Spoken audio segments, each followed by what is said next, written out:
Ethanol is a $5 billion industry in this state, something KAAPA Ethanol celebrated with its annual meeting this week. And we had a chance to catch up with the national head of the Renewable Fuels Association. So Bob Dinneen, Renewable Fuels Association, you're here at KAAPA Ethanol. You look at an industry that means rural economic development in places like Minden, Nebraska. I mean, ethanol just tremendous in that respect, right? Oh, absolutely. There are 220 ethanol plants across the country. I get to visit many of them.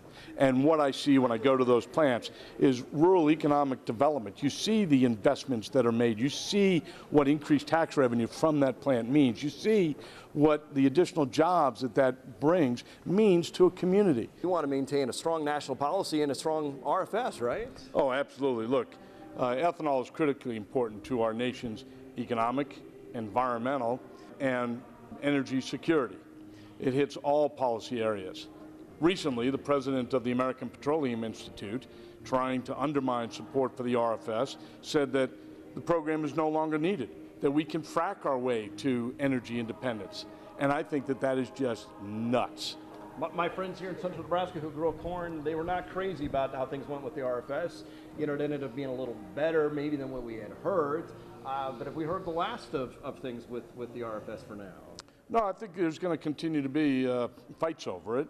Last year, the Environmental Protection Agency issued its rule on how much renewable fuel refiners should be blending.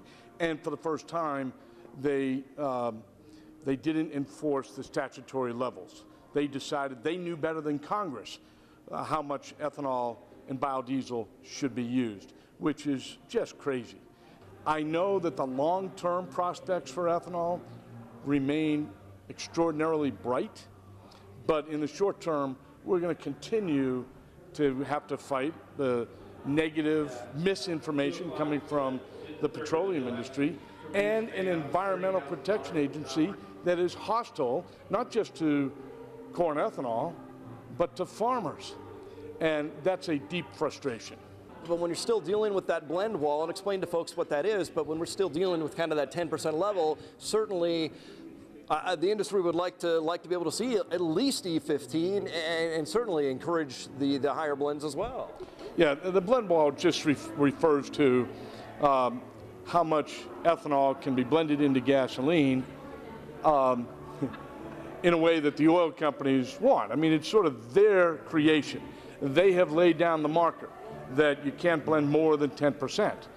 Ultimately, they lose that fight because consumers want to have access to our higher octane, lower cost fuel.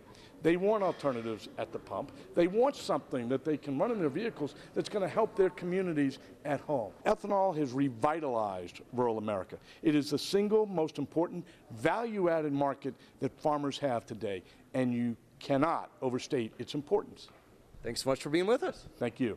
Still to come, Senator Ben Sasse is tweeting from the ranch. We'll explain. Regina's in next with weather.